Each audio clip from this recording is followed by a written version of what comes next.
안녕하세요. 최종원입니다. 2020년 현충일과 광복절은 대체휴일이 없다라고 합니다. 그럼 손은 누가 키우나요? 시작 전에 하단에 있는 구독과 따봉 버튼 눌러주시고 과연 몇 년도까지 이 제도가 유지될지 같이 한번 보도록 하고, 그리고 주식쟁이 관점에서 볼만한 부분이 어디인지 같이 한번 체크해 보도록 합시다. 그럼 시작합니다. 뉴스를 보신 분들도 계시겠지만 안 보신 분들도 많을 겁니다. 언제까지 이러느냐? 일단은 2022년까지는 확실하다고 보시면 되겠습니다. 다음 정권 들어서기 전까지는 이런 것이고, 현 정권에서는 이제 광복절이든 현충일이든 어떤 빨간 날이든 토요일에 겹치면 안 해준다라는 것이죠. 단 예외는 있습니다. 설날과 추석, 그리고 어린이날. 설날, 추석, 어린이날만 대체 공휴일 제도를 도입하는 것이고요. 그 외에는 안 한다라고 합니다. 왜냐? 저출산 시대에 발맞춰서 자녀 양육과 직장 생활 양립을 위해 어린이날까지는 대체 공휴일로 포함시킨다라는 겁니다. 어린이날은 어린이를 위한 거예요. 즉, 출산된 어린이를 대상으로 한다라는 거죠. 저출산 시대에 발맞춘 방안이라고 하면은 뭐예요? 자녀가 없는 집안, 이세가 없는 부부들에게 밥일을 할 수 있도록 휴일을 제공해줘야, 그래야 저출산이 해결될 거 아니에요. 이미 낳으신 분들을 위해서 배려를 해서 해준다는 거 좋아요. 그런데 진짜로 저출산 시대에 발맞추려면은 가질 계획이 있는 사람들, 그리고 가질 계획은 없지만 우발적으로라도 생길 수 있게끔 기회를 마련해 줘야 되는데 그걸 없애잖아요. 누가? 누구긴요. 토요일에 있는 현충일과 토요일에 있는 광복절이. 아니, 이 광복절과 현충일이 금요일에 있거나 월요일에 있어 봐요. 그럼 어떻게 되겠어요? 난리 나죠. 대체휴일 줘봐요. 어떻게 되겠어요? 난리 나죠. 굳이 빨간 날이 금요일, 월요일이 아니더라도 대체휴일로 금요일, 월요일에 지정을 해주면은 저출산이 조금이라도 좀 개선이 되지 않을까요? 이렇게 생각을 해보는데 여러분들은 어떠실지 모르겠습니다. 밤일을 할 수 있게끔 여건을 제공해줘야 가능한 것이고, 이미 기혼하신 분들 중에서 의무방어전을 펼치고 계신 분들한테는 뭐 대체 공휴일이 없어도 그렇게 크게, 여기까지만 말씀드리도록 하고요. 주식쟁이 관점에서 보도록 하겠습니다. 어떤 부분을 보느냐? 현충일이라는 게 메모리얼 데이입니다. 6.25 전쟁 때 희생하신 호국 선열들을 기리기 위한 기념일이죠. 얼마 전에 미국이 메모리얼 데이로 휴장을 했었잖아요. 한국도 현충일이 휴장일입니다. 그래서 빨간 날인 거고, 오해하실 필요가 없는 게 이제 현충일, 6월 6일 현충일은 오로지 남북전쟁. 이게 쟁점입니다. 그러면은 두 가지로 해석이 될 수 있죠.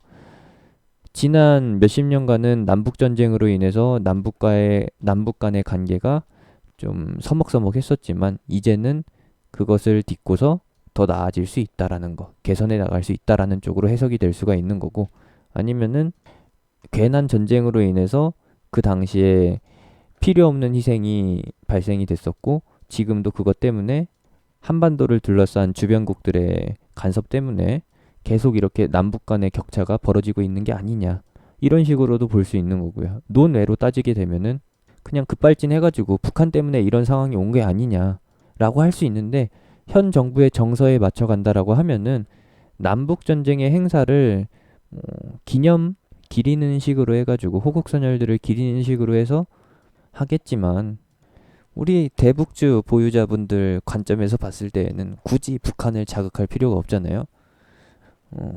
그러면은 이번 현충일 행사에서도 당연히 북한 없이, 북한 언급 없이 그냥 남한 자체로서의 행사로 넘어가는 게 좋다라는 거. 혹여라도 이제 북한에 대한 책임론이 어떤 특정 연사에 포함이 된다라고 하면은 좀 긴장하셔야 될 거예요. 왜냐?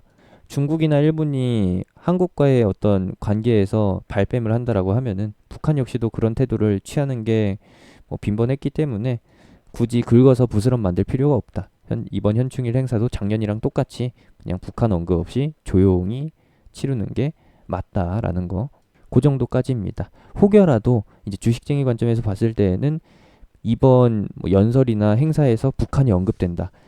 정부 주요 인사, 대통령이라든지 아니면 국무총리, 뭐 여야의 대표 인물들이 그런 식으로 언급을 한다라고 하면은 좀 긴장을 하셔야 될 거예요. 대북주 조정에 빌미가 제공이 된다라는 거, 또는 방산주가 움직일 만한 여건을 마련해 준다라는 거. 건덕지? 건덕지 정도로 봐야겠죠? 또 참고사항으로 말씀을 드리자라고 하면은 북한의 도발 역사에서 이제 현충일에 도발을 했었던 적은 없다라는 거, 여기까지만 감안해 주시면 되겠습니다. 그러면은 이제 대북주 같은 경우에는 이번 고비도 아니죠. 문제를 삼지 않으면은 문제가 되지 않기 때문에 조용히 넘어갈 수 있는 것이고, 만약에 이번 현충일을 기념으로 해가지고 기점으로 해서 뭔가 포인트를 잡는다라고 하면은 당연히 남북 교류 쪽으로, 청와대 대북 정책 쪽으로 가능성이 열리게 될 것이라고 보고 있고요. 뭐 긍정적으로 보고 있습니다. 긍정적으로 보고 있기 때문에 뭐 특별히 이번 현충일, 이번 주간에, 이번 주와 다음 주에 북한의 액션이 없다라고 하면은 무난한 매수 자리, 매수 기회 정도로 볼 수 있을 것 같습니다. 뭐 최근에 인디에프가 좀 강하게 움직였었는데 이제는 개성공단 테마까지도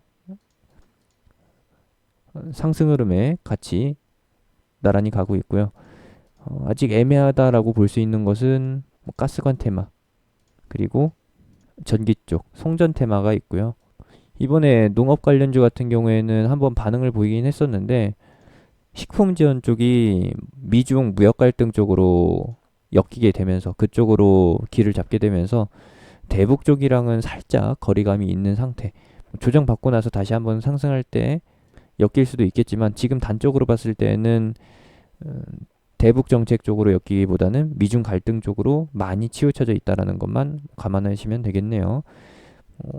다 비슷한 자리이기 때문에 비슷한 흐름이고, 그동안 약 2, 3주간 정책적인 변화, 청와대의 언급, 문 대통령의 언급이 없었기 때문에 무난하게 봐주시면 될 것 같습니다. 앞에서 강조해드렸던 대로 똑같은 관점이고요. 6월에 있을 수도 있는 북한의 도발 피해가지고 접근해 보면 좋을 것 같습니다. 공략해 볼 계획도 있고 같이 해볼 생각도 있는데 이번 주는 조금 지켜봐야 될 것 같습니다. 이번 주 다음 주는 지켜보는 구간, 이렇게 생각해 주시면 되겠고요. 같이 해보실 분들은 하단에 있는 링크, 댓글에 있는 링크, 영상 끝나고 나오는 아이콘 클릭해서 제가 운영하는 무료 카톡방으로 들어오시면 됩니다. 무료로 운영하는 카톡방입니다.